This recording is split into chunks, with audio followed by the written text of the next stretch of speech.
ಸಭಾಯೇ ನಮಃ, ಸಭಾಸದ್ಭ್ಯೋ ನಮಃ. ವೇದಿಕೆ ಮೇಲಿರುವಂತಹ ಗಣ್ಯರಿಗೆ ಮತ್ತು ವೇದಿಕೆಯ ಮುಂದೆ ಇರುವಂತಹ ಎಲ್ಲ ಹಿರಿಯರಿಗೆ, ಶಿಕ್ಷಣ ತಜ್ಞರಿಗೆ ಮತ್ತು ಶಿಕ್ಷಕ ಮಿತ್ರರಿಗೆ ನನ್ನ ನಮಸ್ಕಾರಗಳು.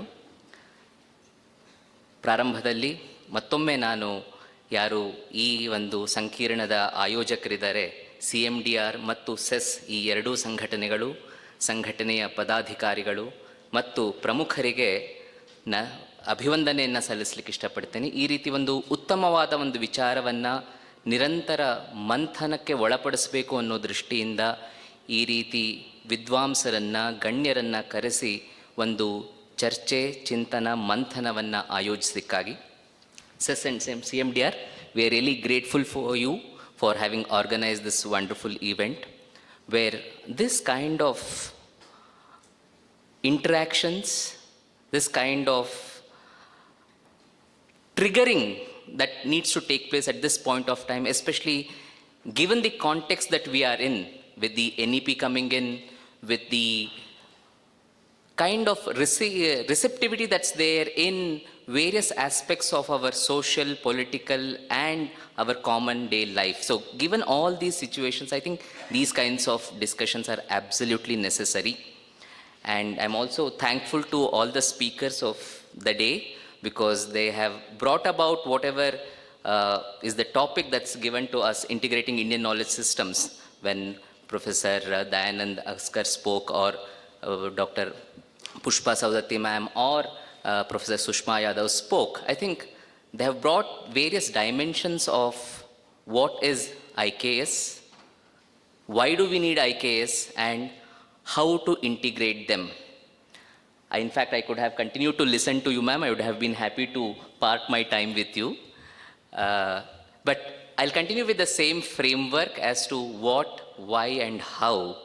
Maybe putting some of these things that we have been discussing from morning into some kind of a formal structure so that there is a framework to refer to. First of all, when we speak about Indian knowledge systems, we'll come to integrating it later, but what is this what do we mean by Indian knowledge systems? In fact, this is a new name that has come in vogue in last few years. Of course, there were other names to refer to the same thing, but we have been using this specific name called Indian knowledge systems in recent years. And what do we actually mean by that? Is it something related to the past? Is it something related to a particular set of texts? Is it even textual for that matter? What is it actually do we mean and refer and understand by the term Indian knowledge systems? So before that, maybe I'll start with what it is not, so that what it is, we can come to it a little later. This is definitely not one discipline. Many of us tend to understand or interpret this as one particular discipline which you include along with the other subjects. You study science, maths, etc., and add one more discipline called IKS. This is the surest way of killing it. So this is not one particular discipline. There is no discipline called IKS. It encompasses everything. There is arts, there is science, there is mathematics, there is everything that makes life meaningful, purposeful, valuable. Everything is part of what we can call it as IKS. So it is not a discipline. Similarly, it is not even limited to religious texts, traditions and practices. Because the moment you say IKS, the quick connection that we establish is with Sanskrit, and with Sanskrit, the familiar applications of Sanskrit, which is largely seen in one's religious and practical life, which is no doubt an important aspect of one's life. But I'm not limiting it, I'm not condensing it, I'm just saying that the whole IKS need not be and cannot be limited to only these set of practices. It has a much larger sphere. In fact, if those who are familiar with the way Natya Shastra approaches, it very quickly distinguishes the whole tradition into two, Margi and Desi. Margi is a tradition where the systems have been laid out, a Shastra has been created. While that is valid, at the same time, even the Desi approaches and Desi forms are also equally valid. Right? In the same way, IKS extends in both the Margi way and the Desi way. And there's one more trap that I am personally scared of, and being a student of Sanskrit, being a student of yoga, I have always listened people saying, oh, there's so much of science in Sanskrit, there is so much science in the tradition, we have solutions for all the problems of modern day life. So and oft quoted true statement of one Rick Briggs of NASA somewhere sometime in 1986 in a paper. He had said Sanskrit seems to be one of the most effective languages for programming, and people even quote that even today. It's 30-40 years, and it's absolute stupidity to keep on hanging on to the subject. We have moved on, the world has moved on, we have much better programming languages that have come today. We need not understand and appreciate Sanskrit because it is applicable to computers. What it actually points is a skewed prioritization of science, as though there is a feeling that science is the only thing and everything has to stand the test of science, or anything and everything which stands the test of science is only valid and valuable. I think this is the biggest mistake that we are doing. That need not be the case. In fact, IKS does not respect that kind of approach. In fact, if you look at, I'll be putting forth some examples shortly, but IKS values science, aesthetic, every other aspect of life which makes life meaningful. Attaining meaning, attaining purpose, attaining a fulfilled life is the only purpose of IKS and nothing else. Therefore, skewed prioritization of science and saying everything is scientific, or everything that is whatever, comes up with a new theory in science, and immediately there are some people who rush and say, oh, this was in Mahabharata, this was in Ramayana, this was here. I think that is not necessary. That comes from somewhere, from a sense of inferiority, to show that, even we also have done this, which is not at all required. And I'll also speak why this inferiority has come in a short while. So these are the things what IKS is not. Then what is this IKS? Why have we even coined that as a term, and why are we even referring to that? Maybe there's something that we need to really understand and appreciate, that this is a civilization that has survived for a long time. At least the current dates point towards the fact of its existence for nearly 5,000, 6,000 years. And I'm sure with the research, with the advancement of research, the dates will be only pushed back. Earlier, they started to say Rig Veda was written, composed in 1500 BC. But now there are references which says it has been much later, much earlier. So at least 5,000 years, maybe with new excavations, new findings. Again, this has to be only dependent on the empirical evidences, or evidences which are valid, not just because they give me some kind of false pride or identity. But based on that, I'm sure in the years to come, these dates will be pushed back, whatever. So right from that day to today, there exists a civilization which has not only survived, but thrived and flourished. If a civilization has thrived and flourished, it is not because of no reason that it has flourished. There must be some elements embedded into it which has allowed this civilization to flourish. In that case, what are they? Let us quickly have a cursory glance of various aspects of this flourishing civilization over 5,000, 6,000 years. We might not appreciate this fact so much, but just understand there is so much of fascination about America. How old is America? 400 years old? Just 400 years. And today, right in front of your eyes, you can see it crumbling. Someone asked me when Hillary and Trump were vying for the presidentialship, and do you think, person like Trump is coming and he has stood for presidential candidature. Do you think it's something wrong or bad? I said, no, I'm not concerned about it. I'm concerned about that you have leaders now, you have to choose between Hillary and Trump. This is such a bad fate that you have come into in a country where you had leaders like Abraham Lincoln. Just in a matter of 400 years, where have they fell?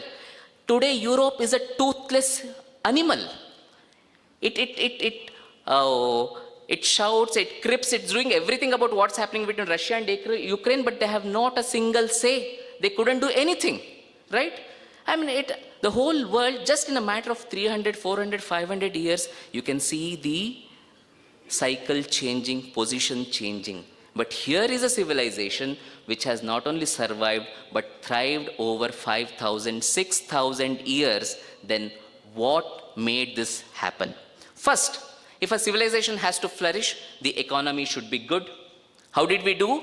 I think we did quite a good job for nearly 1,500 years. Again, quoting from the evidences of the book of Angus Madison, which says for nearly 1,500 years, India and China occupied 50% of world's GDP. The first position changed between India and China. Sometimes it was China, sometimes it was India. But nevertheless, these two countries occupied first two positions, filling up for 50% of world GDP up to 1,500 years, right?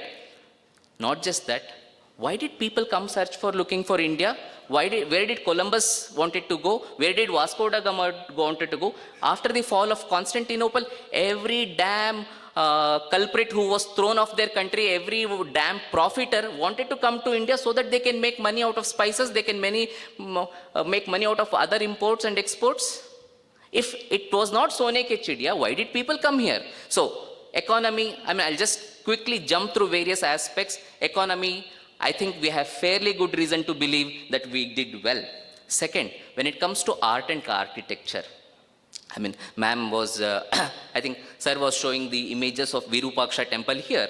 Or if you look at Karnataka for that matter, whether it's the Kadamba temple in Banavasi or the Hoysala style temples in Belur, in Somnathpur, any part of this state extended to the whole country. Brihadishwara temple in Tamil Nadu. We just don't know 1,000 years ago how they moved such big stones. We don't even have the technology even today. Forget it about how they did it. We absolutely have no idea to do it today. Look at the rock-cut cave temples of Ajanta and Ellora. I don't think we'll be able to replicate them. Look at the temples in Rajasthan, in Gujarat. Take any part of this country, the kind of architecture that evolved.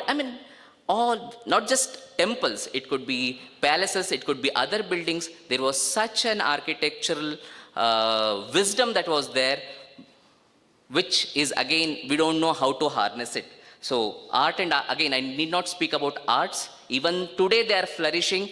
The 9 classical dance forms, the music forms, and various other kinds of forms. I don't know how many of you are familiar with an art form called Avadhana, which is quite popular in the Andhra and Karnataka region, where there is a scholar, performer. He is being asked or addressed by 8 different people. It's called Ashtavadhana, and each one is posing a different kind of a challenge, different kind of a question. And here sits a man, he composes verses, he calculates, he does various other kinds of, gives responses to the questions, and without using any pen or book, just with the application of mind.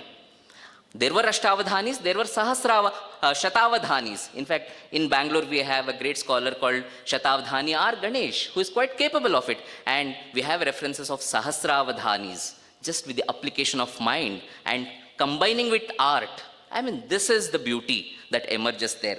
Or look at the pursuit of knowledge and academics, right from Takshashila up to various universities, again, where Professor Dayanand was showing to us, whether Vallabhi University, Nalanda University, Takshashila University. Takshashila was a place which was almost on the frontiers of India, where people across the world came to study there. And disciplines were thriving simultaneously. You had a Vedantic thought on one side, you had a Buddhistic thought on one side. Each complementary to each other, is discussing each other, debating each other. If this is not academic freedom, if this is not the kind of vibrancy that was there with respect to knowledge pursuit, I don't think there is any other better example than this. So, not just that. Look at even as recently as a scholar like Appaya Dikshita, who was just about 100, 200 years ago. He was a scholar of Vedanta, but as a Vedantic, he writes a book. As a scholar of Sankhya, he writes another book and condemns his own standpoint in the Vedantic theory. And again, as a grammarian, he writes a book and condemns the other two. This is the intellectual play that one can really thrive with.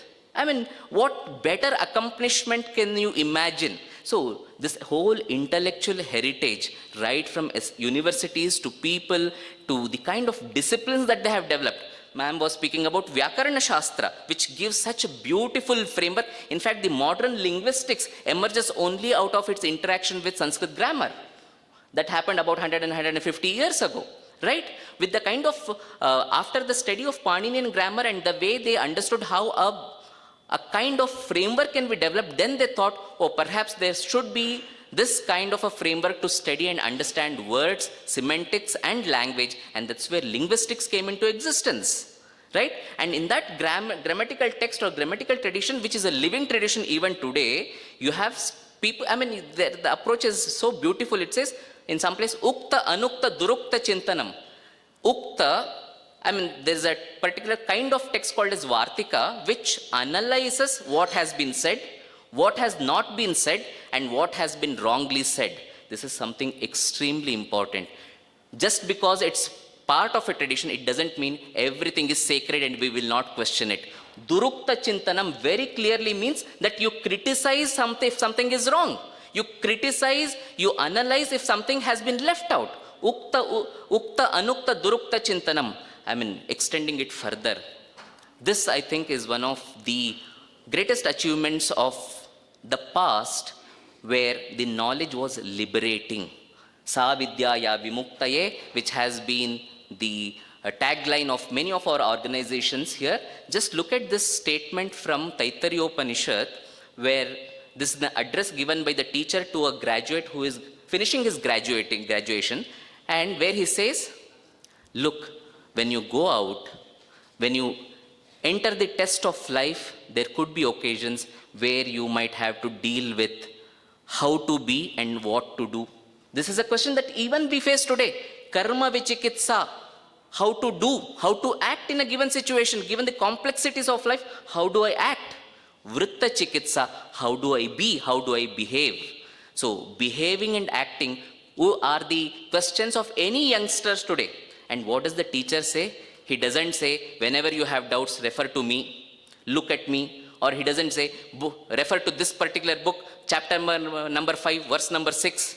No, bookish tradition is not our tradition. Textual tradition is not our tradition. He says, athayadite karma chikitsa vritta vichikitsa vasyat. If you have vritta chikitsa or karma chikitsa, look into your own society. Look into your noble people of your society, your space and time, and look how they behave, how they act. Accordingly, you decide what is best for you. Tell me if can something be more liberating and empowering than this?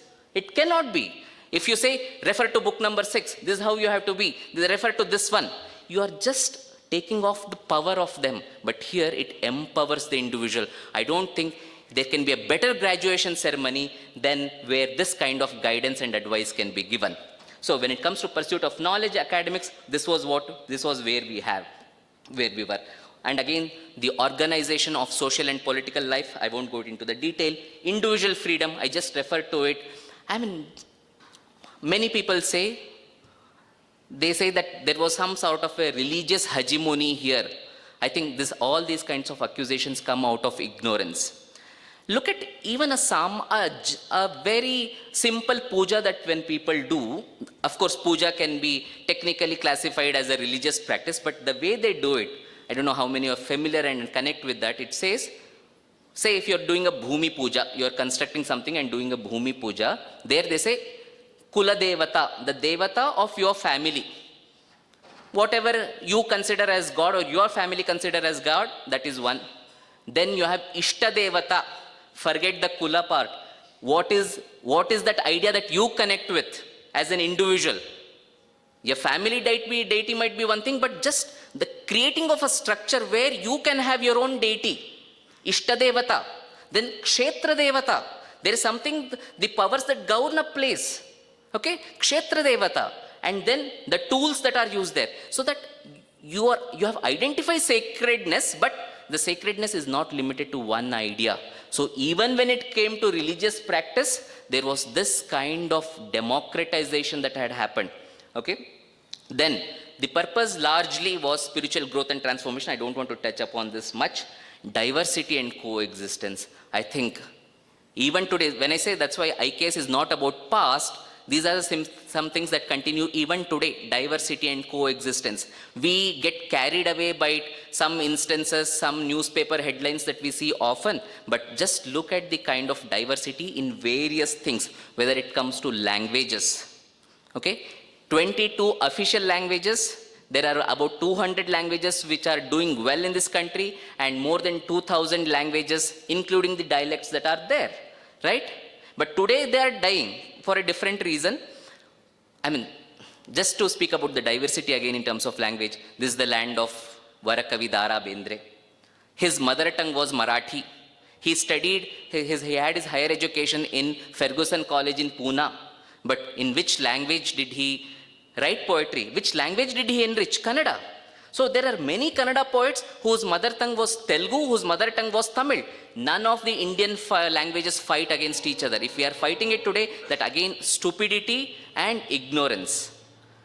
What we should be afraid of is about English language, which acts as a predatory language. I mean, this is a classification that I find so important and interesting. The relationship between Indian and English and Indian languages is of predatory kind. The moment English enters, it eats up Indian languages. But the relationship between Indian languages is out of mutually nurturing kind. The sister relationship, okay? I mean, just see, look at the Kannada that we use in Bangalore. ನೀವೇನಾದ್ರು ರಸ್ತೆ ಕೇಳಿದ್ರೆ ಹೇಗೆ ಹೋಗಬೇಕು ಅಂತ ಸ್ಟ್ರೈಟಾಗಿ ಹೋಗಿ circle ಸಿಗತ್ತೆ, right ತಗೊಳ್ಳಿ, third building left, ಆಮೇಲೆ ಫಸ್ಟ್ ಫ್ಲೋರಲ್ಲಿ ಅಲ್ಲಿ ನಿಮ್ಮ ಬೋರ್ಡ್ ಕಾಣುತ್ತೆ. Where is Kannada here? Hardly there is any Kannada. I mean, the same thing with other languages also. Where is Telugu? I mean, there is a joke that when Andhra and Telangana split, so people are asking, which is the state which has the highest number of Telugu speakers? Someone said New York, right? So all these languages are dying. If languages die, we lose our connection to the culture. Everything. I might go on giving bhashans on IKS, but if language is not there, there is no IKS. Forget it. We can easily put it in coffin and bury it down under the ground. So the way languages thrived in this country, look at this relationship. Every country that had a different language in Europe, every language that came out of Latin became an independent country. Every language that came out of the Indian subcontinent, they are still part of a larger union. There must be something here. And so look at the Indian languages, they don't have the word for have. And tell me, where is the verb for have? We don't have. So, I mean, there are very unique aspects to Indian languages which need to be explored and understood. And again, I spoke about the religious life, then food and dining, dressing habits. You take a thali, there is a Gujarati thali, there is a Bengali thali. The contents differ, but there is a sort of a unity also there. So that kind of unity and diversity, there is a Tamil Nadu thali, there is a Kannada thali, right? It is end user customization. You are given a spread, but you decide what you are going to use. It's not that you are given everything packed into one burger and you eat. No, this kind of standard product is not our approach. End user customization that you can see in food, you can see in dressing habits. It's the same dhoti, the way it is worn in different lands is quite different. The sari, it's the same sari, but the way it's worn, it's quite different. Which also, see, I mean, this is the Indian psyche, this is the Indian mind, where there is one unity at one level and there is diversity at another level. Unless we get into the Indian psyche, we won't be able to explore and extract the Indian knowledge systems. And respect for nature. I think this is something that holds validity even today, and it should only be strengthened further. And there are many concepts which bring it in. The concept of Purushartha, the concept of Rinatraya, that I owe something. And then the Pancha Yajna concept, I won't go into the detail at the moment, but all these things bring in the kind of connect, an organic connect with not only between human beings, but everything that exists as a part of this ecosystem. And another thing, which again is so important part of IKS, which we should realize, is family and culture. The worst thing that is happening in the West, I don't know how many are you so familiar with the Western, I mean, don't go by the cinemas or newspapers, media, but when you interact with the people, I spent 2 to 3 months abroad teaching in a few universities, and there is such strong fear. If a couple is there, if they go out in the morning, there is no guarantee that they will come back together in the evening. There's so much of insecurity. The children grow up with such pain, and hardly very few children carry that respect to their parents because they have undergone their pain because of the separation. And even for us, which friend to side with? We would have stayed with a couple this year, next year they are not together. I mean, of course, this is not a big problem because there are other bigger problems, but the point is, family is such a strong, stable unit. We don't have a public health system. We don't have a health system which is managed by the government. Who takes care here? It's the family system. I mean, someone is old, if someone is not well or handicapped, it is this family system that supports. It is an insulating factor. If family system is lost, everything is lost. And unfortunately, we are also heading that way. And again, with respect to food, let me just give you 1 or 2 examples and then move on. There is a temple, sacred place, a pilgrimage center called Horanadu in Karnataka. Okay? And in the Horanadu, the same practice is elsewhere in many other temples also, including Jagannatha Puri, where you need to give the offering as Naivedya of rice, but different variety of rice every day. And only for this reason, the crop diversity is being maintained there. Elsewhere, it's singular crop, whichever yields more, that is used, it replaces everything. And the moment the singular crop replaces everything, if there is one disease or anything, it can destroy everything. Right? But how is the crop diversity maintained? Because of the presence of temples. Look at the practices around Jagannatha Puri, look at Horanadu, look at many other places as well. So, what I'm trying to say is, see this integrated purpose. There is religion or a temple, there is food concept, there is diversity concept. So many things get integrated into one thing. And this is IKS. If you look at IKS in isolation, then we have lost the whole purpose of integrating IKS. So keeping it integrated is most important. So this was about what is IKS, right? Then quickly a couple of answers about, responses to the question, why do we need? Many people often say, or we are happy responding to the question, why do we need IKS? Because to ignite national pride. No doubt that is important, but that is not going to take us anywhere. That cannot be the end purpose of IKS. What do I do with past glory? Of course, it helps in a certain level that I become more conscious and I strive to, there's confidence that comes in and I might act as a contributor. That's absolutely required, but that cannot be the end goal of integrating IKS. Then what is it? The next one is that helps me to understand my own society, my culture, my surroundings better. Only then I will be able to provide solutions which are required for this. Otherwise, many a times, the way it is happening in India, for the problems of here, we try to import solutions from outside.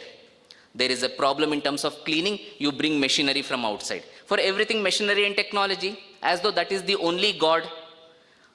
Again, in the interest of time, I won't go to the details, but if you look at small things just around our life, for many problems, we have imported solutions which may not be effective at all. Whereas in foreign countries, their requirements are different. Their automation is absolutely necessary because you don't have a workforce there. Right? When you don't have workforce, you need to automate, you need to reduce the people who are employed. But here, my purpose is to create employment, to bring in as many people. So where to bring in automation, where not to bring, is a viveka that I need to use. Do I use? I don't know. So understanding my society and addressing the concerns and problems of it. And the next one, there are some areas, emerging areas where I need to contribute. For the whole world, not just for India, Indian society. When it comes to health and well-being, India has much to offer. When it comes to sustainability, India has much to offer. I often quote the life cycle of a dhoti, okay, to speak about sustainability. Dhoti starts as a dhoti, a new dhoti is used for special occasions, marriage or some other event, you use it. After a while, day-to-day use. After a while, you cut it into smaller parts. You use it for wrapping the child, or even mopping the house. So one dhoti has such a long life cycle, use, reuse. Whereas the modern approach is quite different. You create specific end products for specific purposes. Again, there is a whole question of sustainability there. There are many other aspects to this. So sustainability is one area there where India can contribute heavily. Peace and conflict studies, the way we have handled contradictions, the way we have had, this is one thing that foreign students or my foreign colleagues find it difficult to take. When you ask something to an Indian, the typical head nod is this, right? Yes, no. For them, either it has to be yes or no. It can't be a mixture of both. And how do you interpret this? Depending on the speed, depending on the angle, you need to understand whether it is yes or no. It could mean yes, it could mean no, it could mean I can't say, I don't know. So all these responses come out of the typical Indian head nod, which they can't make sense of. But how is this happening? I think this is again a contribution of the Upanishads, where the Upanishads give us the ability to hold contradictions together. Look at the verses from the Ishavasya Upanishad. Tad ejati, tad naijati. Or look at the tad ekam, tad bahusyam.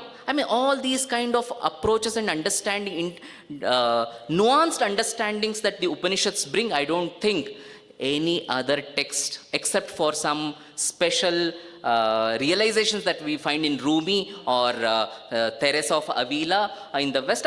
Except for some of these revelations, you can't find it in one place like the way you can find it in the Upanishads. So peace and conflict studies, India will have to play a role. And we just did. Look at the way we handled Ukraine and Russia situation. There was a lot of pressure, but this was a time when Indian mind realized its independence and applied it in action, right? So peace and conflict studies. And finally, where it needs to get integrated, it needs to get integrated in a meaningful and purposeful life. This is where the West also lacks. Why do we have so many health issues, mental health issues in the West? Because they're not able to find the meaning of life. And if we continue in the same speed that they are going, then we also will be left with the same issues, and I don't know who will come to or who can come to our rescue then. So this is about the why we need to integrate Indian knowledge systems, and largely, again, I'll just touch upon it, I don't go into the detail. There is a certain knowledge hegemony that has been established even without our understanding and recognition. That there is something called as universal knowledge, and anything else that does not fit in that definition is othered out. And all those societies whose knowledge has been othered out, they have problem in confidence building, in human development and identity formation. All those colonial societies are going through the same issues. Whether it's in India, whether it's in Africa or elsewhere, we have this identity formation issue. That's where the inferiority comes in. That's where we think, oh, everything we need to show in terms of science. I said that earlier. So to break out of this knowledge hegemony and to make knowledge more representative in nature, again, we need to put forth Indian view. So definitely there are ideological challenges, definitely there are methodological issues, and definitely there are application issues, but again, that is not the matter to be discussed here. But nevertheless, to break out of the knowledge hegemony, we need to bring in IKS. So this is the second component of why. Third, the last one, how. I will not go into the details, but quickly conclude in 2 minutes. First one, disciplinary integration.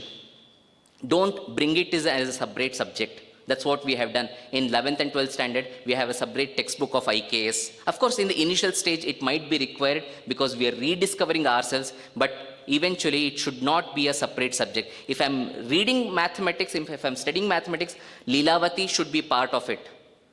Okay? So it should be disciplinary integrated. And when I speak about history of development of science, all these kinds of discussions must come in there. It can't be that, okay, this is a separate textbook. When I'm looking at physics, when I'm looking about speed of light, then there should be references that come from the Rig Veda. Okay? So they should be disciplinary integration.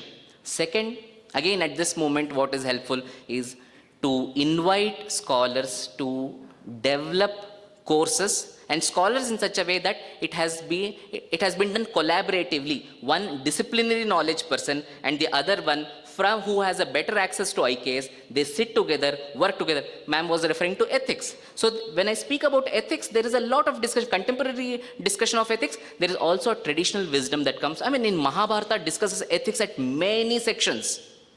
Okay, even on deathbed, what Bhishma refers to is ethics. So there should be these two people, someone who has access to Mahabharata and someone who has contemporary knowledge of ethics should sit together and write a textbook or rather even develop a course. So this is kind of developing courses which can bring in insights from both the dimensions as until it has contemporary dimension, until and unless it is multidisciplinary, then there is no pointing in bringing an IKS. And then again, I cannot say less about language. Please ensure your kids, your students learn Indian language as well. If we lose that, everything is lost. Resource material, again, ma'am was referring to this. Examples, expressions, symbols, case studies, models and textbooks. These should have Indian component. I mean, the moment I say graduation, what is the image and symbol that comes to your mind? That ghostly gown with that hat. Why do we use it? We have absolutely no idea. That comes from the Christian theology. And it was a European burden. Why are we carrying it? So, Indianize the symbols.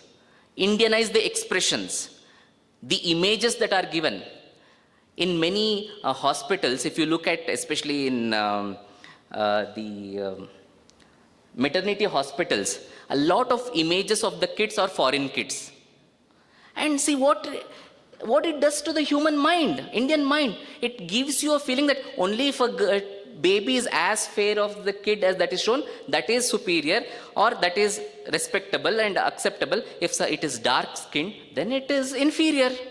I mean, in psychology, we have a concept of image and a background. Image is what is a direct message that you are giving, but there is something called as background, which sets the framework for understanding and interpreting that image.